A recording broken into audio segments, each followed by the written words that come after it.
Hi everyone, in this video I am going to teach you how to use quadratic formula in solving quadratic equations. Um, the quadratic formula allows us to find the roots of a quadratic equation if they exist, even if the quadratic equation does not factorize.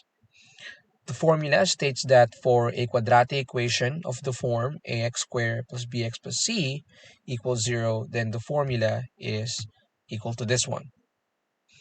So these are the steps of how to use quadratic formula. The first one is we need to make sure that the quadratic equation is in standard form. That is ax squared plus bx plus c. If it's not in that form, then we need to rearrange the quadratic equation.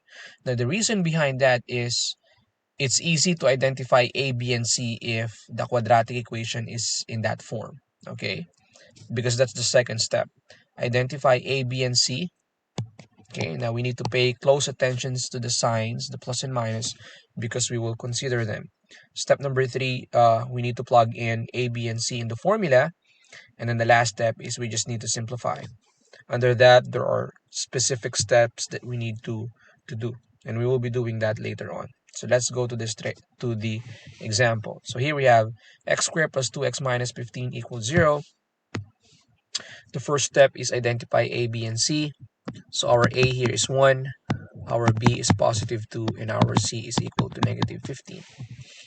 So which means that x equals negative 2 plus and minus square root of positive 2 square minus 4. Our a is 1 and our c is negative 15. All over 2 times 1. And this is equal to negative 2.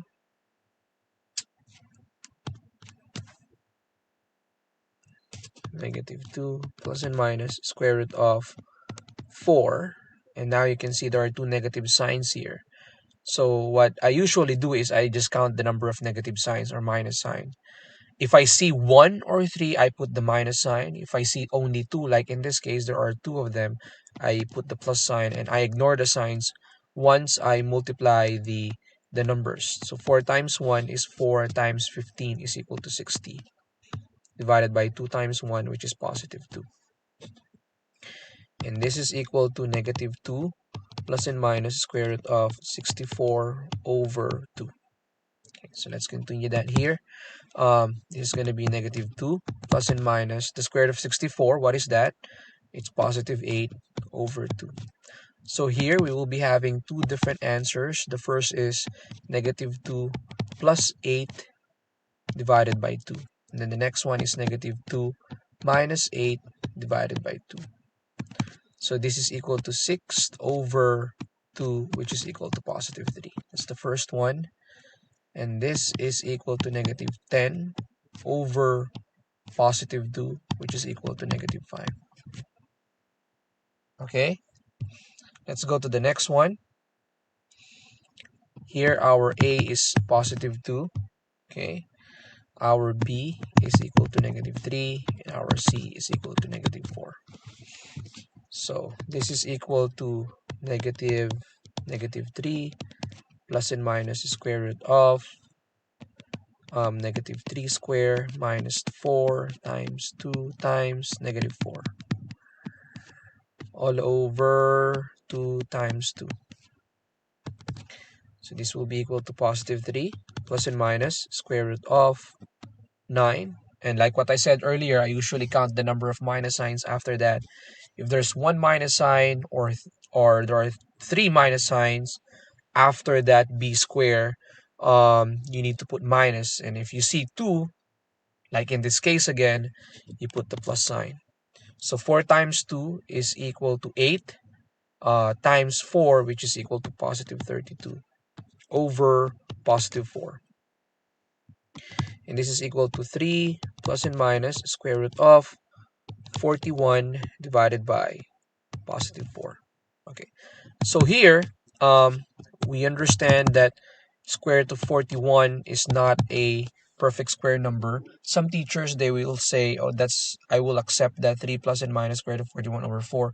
But some teachers, they want you to convert that square root of 41 into decimal form. So we will do that.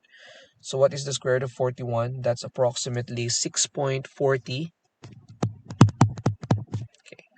So here, we will be having 3 plus 6.40 divided by 4. And the other one is 3 minus 6.40 divided by 4. Okay. So this is equal to, obviously, that's 9.40 divided by 4. So 9.40 divided by 4 is equal to 2.35.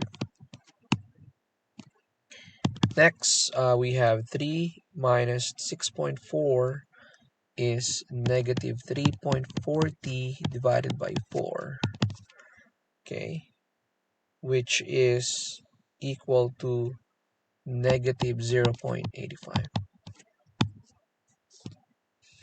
Okay, let's go to the third one.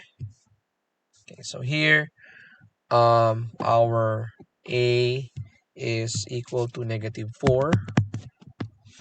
Our B is equal to negative 6. And our C is equal to negative 3. Okay, so that means this is equal to negative 6 plus and minus square root of negative 6 square minus 4 times negative 4 times negative 3. Okay, divided by 2 times negative 4. So again, our B is negative 6. So that's negative 6 here, and then we get negative 6 squared, and then times 4. Our A is negative 4, and our C is negative 3. Okay, and our A is negative 4. So this will be equal to positive 6 plus and minus square root of 36. And here we see there are 3 minus signs. Again, I usually do that, count the number of minus signs. If you see 1 or 3, you put the minus sign. If you see 2, that means you put the plus sign. But here we have 3 minus signs, so I'll put the minus sign. So 4 times 4 is equal to 16 times 3, that's 48 divided by negative 8. And this is equal to 6 plus and minus square root of negative 12 over negative 8. Okay, so here we have a situation because the square root of negative 12 is an imaginary number. So some teachers will tell you, okay, I will accept that final answer, but some teachers, they want you to simplify it if we can still simplify this. But I think here we can still simplify this because we can factor out that negative 12. So 4 times negative 3 is equal to positive 12, right? So that means square root of 4 is equal to positive 2. That means we will be having 6 plus and minus 2 square root of negative 3 over negative 8. Okay, so which means we will be having 6 plus positive 2 square root of negative 8 divided by square root of negative 3 divided by negative 8 equals 6 minus 2 square root of negative 3 divided by negative 8. And this will be equal to, now as you notice, 6, 2, and positive 8 or negative 8, they have a GCF of positive 2. So we will divide each number by positive 2. So this will be 3, and then plus square root of negative 3 over negative 4. Okay. Similarly, we will do that here on the next, or the other answer. 6, 2, and 8, all of them have the same GCF of positive 2. So that means we will divide it by 2. So this is going to be 3 minus the square root of negative 3 over negative 4. Okay, I think that's my last example. So that's how you solve quadratic equations using the uh, quadratic formula. So thank you for watching. I hope you learned something. Please subscribe to my channel.